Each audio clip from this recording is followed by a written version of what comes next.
두란노 성경교실 가족 여러분, 안녕하십니까? 베드로전서 네 번째 시간입니다. 여러분과 함께 베드로전서를 공부하고 있는 웨스트민스터 신학대학원대학교의 김경식 교수입니다.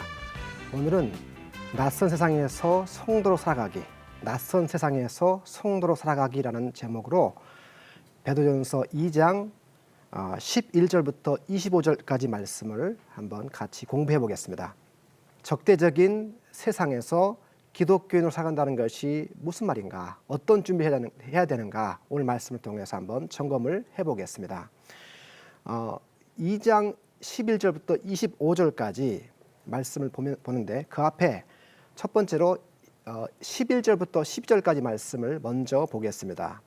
이 11절, 12절은 앞으로 4장 11절까지에 나오는 전체 이야기의 주제문이 있는 곳입니다.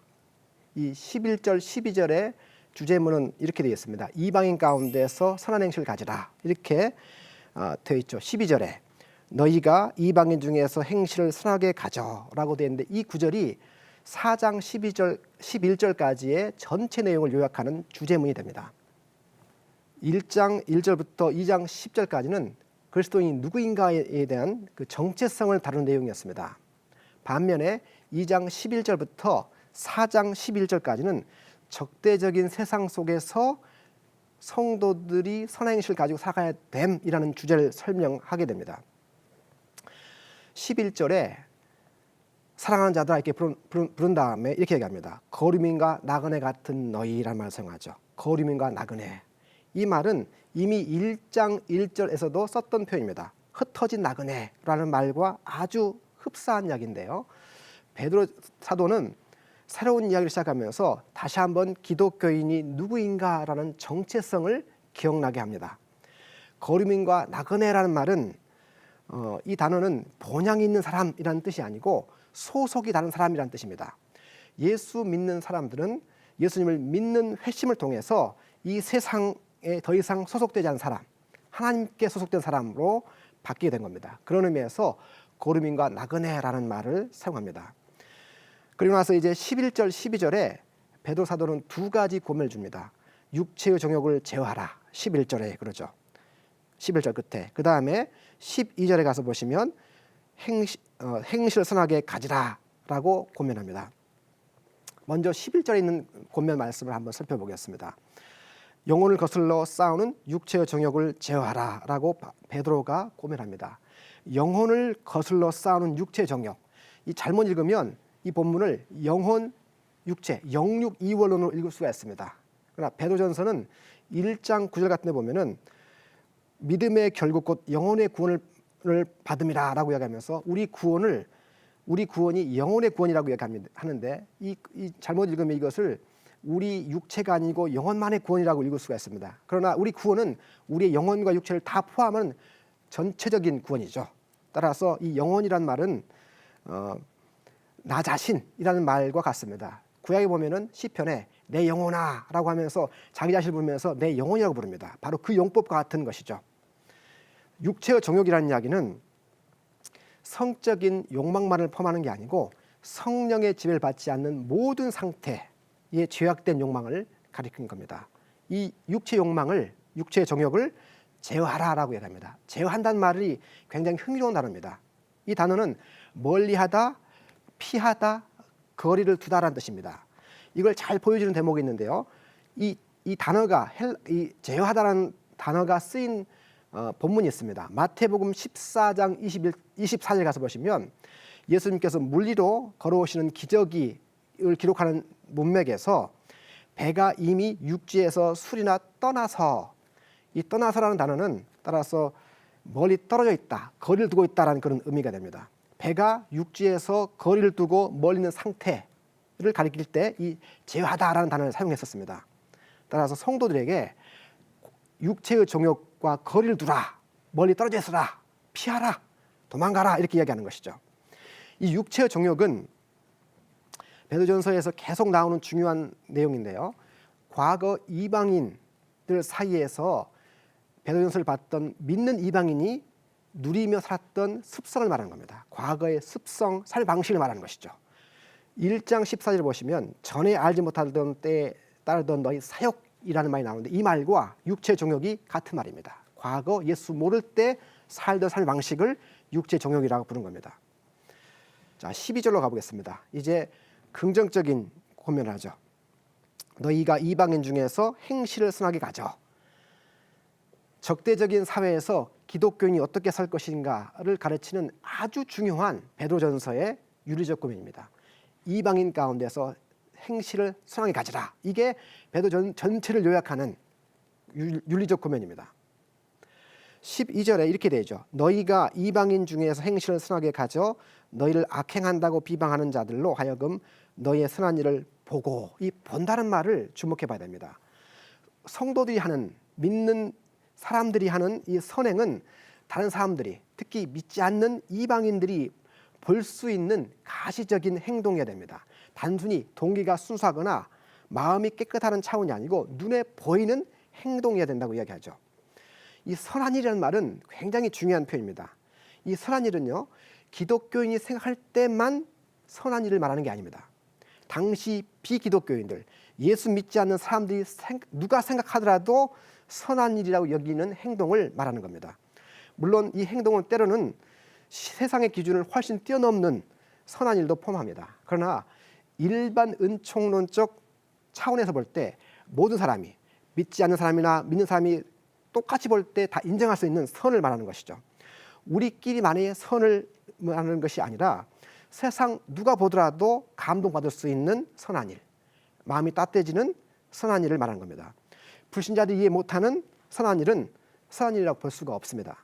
왜냐하면 베드로는 비기독교인들이 성도들의 선한 행실을 보고 마음이 찔려 회개가 일어나게 하라고 가르치기 때문입니다.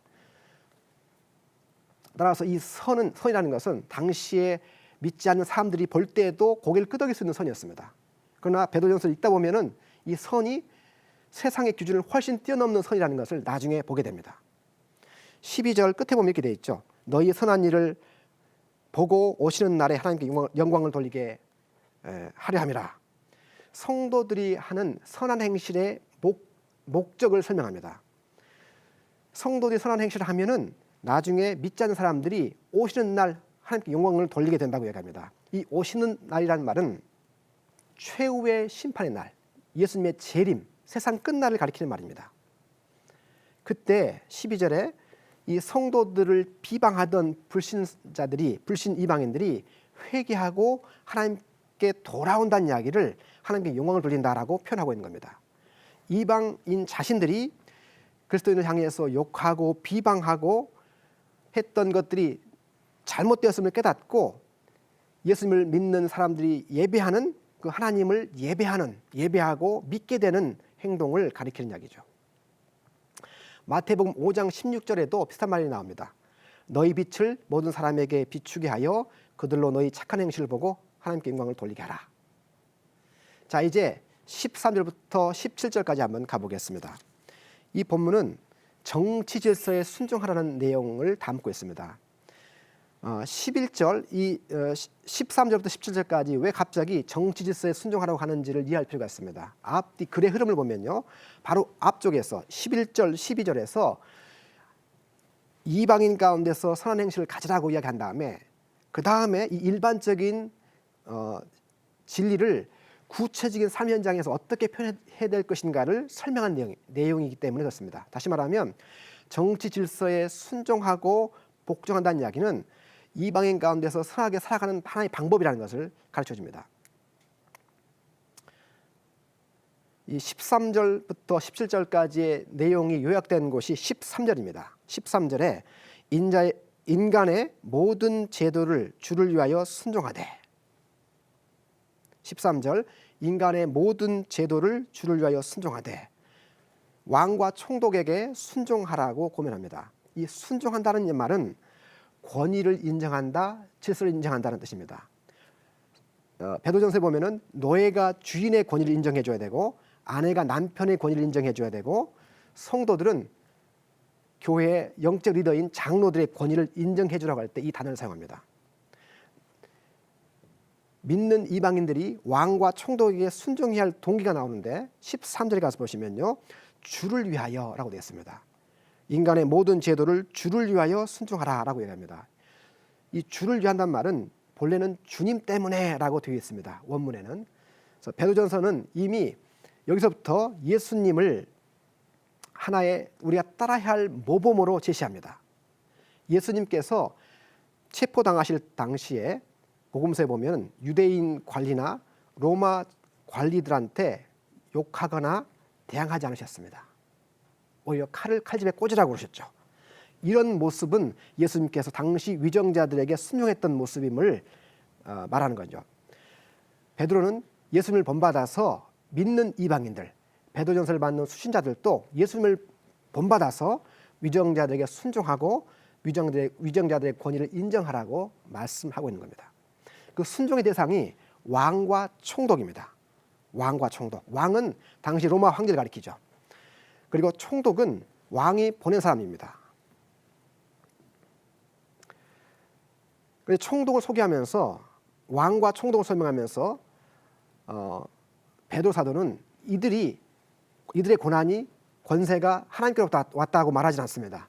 바울 같으면 로마서 13장 1절 각 사람은 위에 있는 권세들에게 복종하라. 권세는 하나님께로부터 나지 않음이 없나니 모든 권세는 다 하나님께서 정하신 바라 라고 이야기했습니다. 그래서 로마 황제의 권위는 하나님께서 왔다라고 이야기하지만 베드로전서에 보면 약간 이야기가 달라집니다. 베드로는 왕도 총독도 하나님께서 권위를 주셨다고 말하지 않습니다.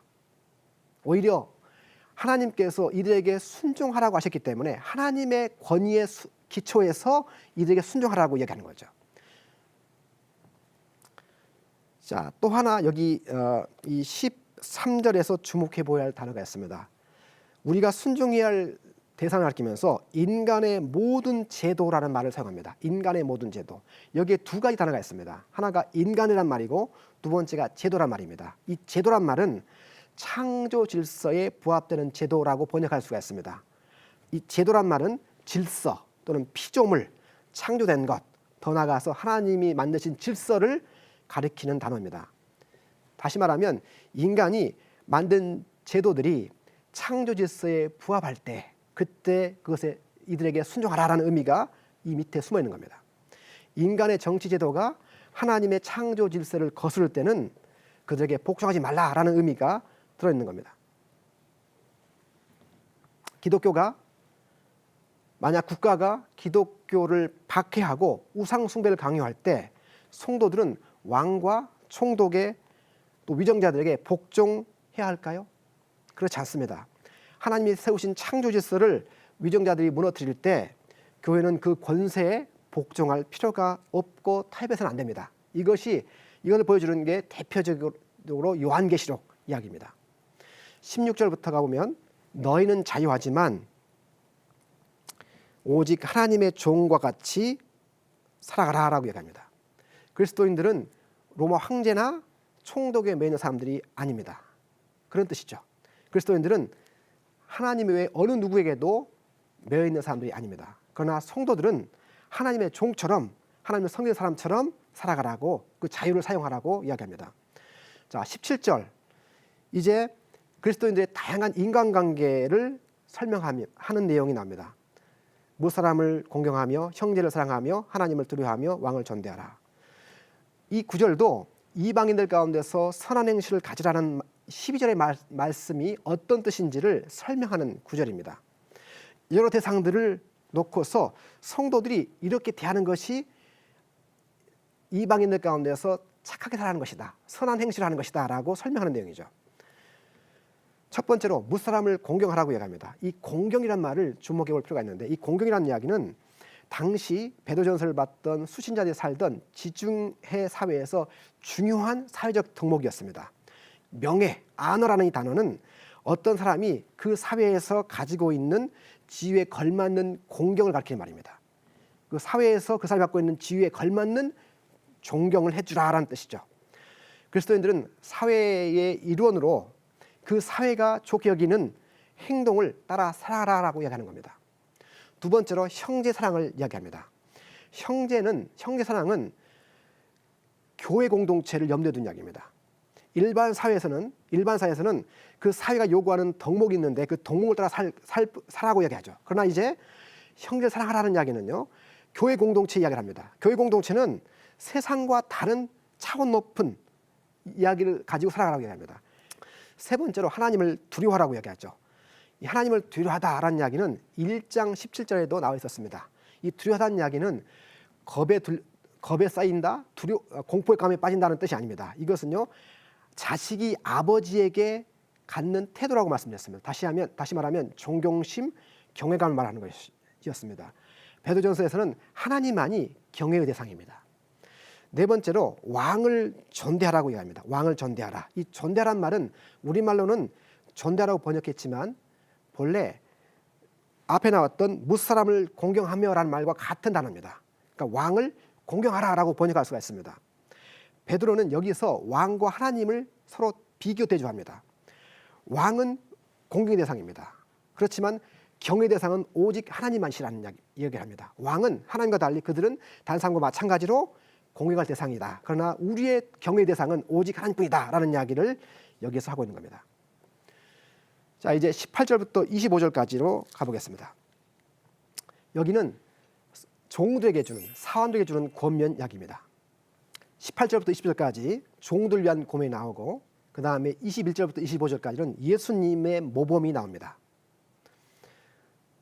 이 18절부터 25절의 내용을 한마디로 이야기하면 주인에게 순종하고 선을 행하라라는 내용입니다.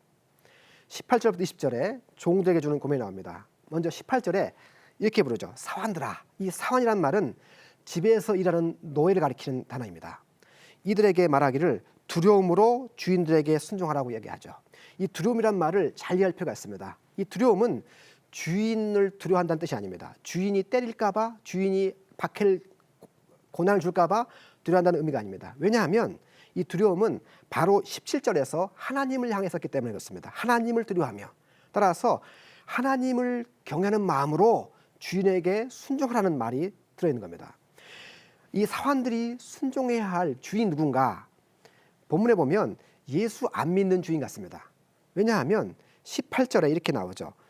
까다로운 자들에게도 그리하라라고 얘기합니다. 그리고 19절에 가서 보시면 부당하게 고난을 받는다는 이야기가 나옵니다. 이런 표현들은 여기 나오는 주인들이 반드시 예수 믿는 주인이 아니고 예수 안 믿는 불신 주인을 염두에 두고 있는 이야기라고도 볼 수가 있습니다. 이들에게 주님을 경외하는 마음으로, 하나님을 두려워하는 마음으로 그들의 권위를 인정하며 순종하라고 이야기를 하고 있는 겁니다. 21절부터 25절까지 이제 예수님의 모범을 듭니다. 까다로운 불신자 주인에게 부당하게 고난받고 매를 맞고 어려움을 당할 때 종들이 따라야 할 모범이 나옵니다. 그 따라야 할 모범 제시하죠. 그게 누굽니까? 바로 예수님이죠. 예수님의 모습을 설명합니다. 21절에 이를 위하여 너희가 부르심을 받았으니 그리스도도 너희를 위하여 고난을 받으사 너희에게 본을 끼쳐 그 자취를 따라오게 하셨느니라. 그리스도도 여러분을 위하여서 본을 끼쳤다라고 이야기합니다. 예수님을 닮아가라는 이야기를 여기서 이야기합니다. 이를 위하여 너희가 부르심을 받았다고 21절에 시작했는데, 이를 위한다는 이야기는 20절에 나왔던 이야기, 선을 행함으로 고난을 받고 참는다는 이야기가 나옵니다. 20절에 바로 선행 가운데서 고난받도록 우리가 부름받았다고 이야기를 하는 겁니다. 선을 행하면서 고난을 받아야 할 종들이, 사환들이 따라야 할 모범이 예수님입니다. 근데 예수님이 그 자취를 따라오게 하셨다고 이야기하죠. 여기 나오는 이 자취를 따라가다라는 단어는 굉장히 역동적인 동사입니다. 거기다가 그의 발자취이란 말을 쓰고 있습니다. 그의 자취란 말을 쓰고 있죠. 그의 발자취. 이 두 단어가 합쳐지니까 어떤 뜻이 되냐면 똑같이, 정확히 똑같이 따라가다라는 뜻입니다. 마치 눈길에 난 발자국을 뒤따라온 사람이 똑같이 밟고 따라가는 것처럼, 혹은 그림자가 사람을 따라가는 것처럼 그렇게 따라가라는 이야기입니다. 22절부터 23절은 예수님의 죄 없으신 모습을 설명하죠. 예수님은 죄도 없고 잘못도 없으신 분이었습니다. 그런데 사람들로부터 욕과 고난을 당하셨습니다. 고난받는 것은 반드시 죄가 있어야만 당하는 것은 아니라는 이야기입니다. 예수님께서 고난 가운데 보여주신 반응이 두 가지가 나옵니다. 하나가 하지 않으신 일이 나오죠. 두 번째가 하신 일이 나옵니다. 첫 번째 하지 않으신 일, 이게 23절입니다. 욕을 당하시되 맞대어 욕하지 아니하시고 고난을 당하시되 위협하지 않으시고, 그 다음에 하신 일이 나옵니다. 오직 공의로 심판하신 이에게 부탁하셨다. 특히 욕을 받으셨다, 위협받으셨다. 이 욕과 비방이라는 이야기가 나오는데, 이것은 베드로전서를 받고 있는 수신자들, 믿는 이방인들이 겪고 있는 고난 자체가 언어적 폭력이었죠. 바로 그 점을 염두에 두고 예수님이 욕 먹으셨지만 맞대 욕하지 않으셨다라고 이야기하고 있는 내용입니다. 25절에 이제 베드로는 성도의 정체성을 다시 한번 설명합니다. 너희가 전에는 양과 같이 길을 잃었더니 이제는 영혼의 목자와 감독이신 이에게 돌아왔느니라. 성도의 정체성을 설명하죠. 성도들은 길 잃은 양이었습니다.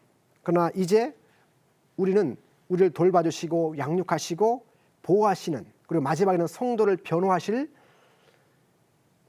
영혼의 목자와 감독에게 돌아왔습니다. 그렇기 때문에 애매하게 고난받을 때 그 고난의 상황에서 맞대 욕하거나 위협하지 않고 그분의 손에 모든 것을 맡기고 까다로운 주인이 주는 고난을 받으라, 예수님처럼 받으며 살아가라 라고 이야기하는 겁니다.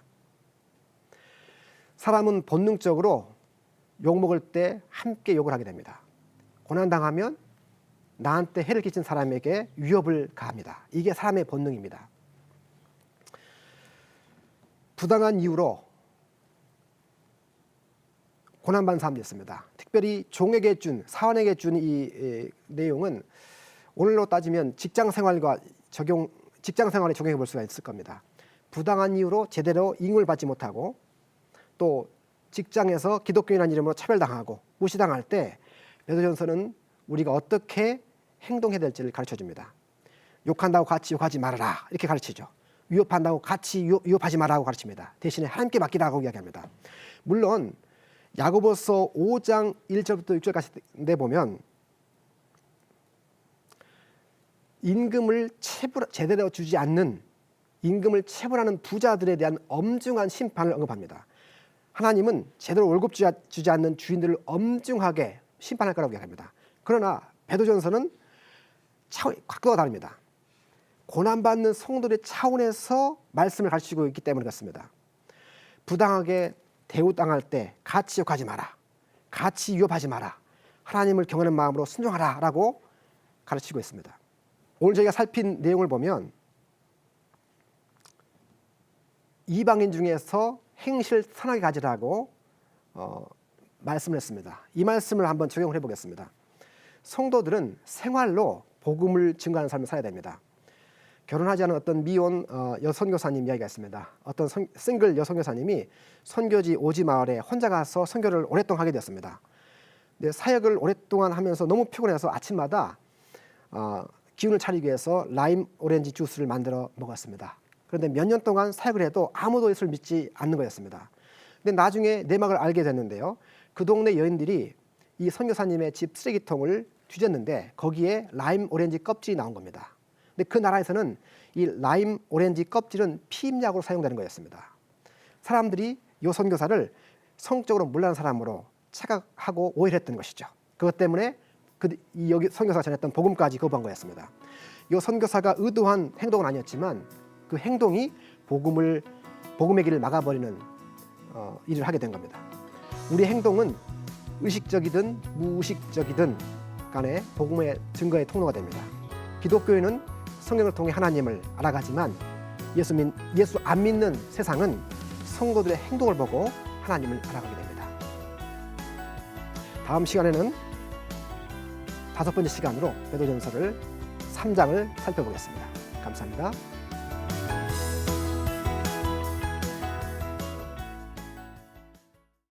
이 프로그램은 CTS 방송가족의 사랑과 후원으로 제작되었습니다.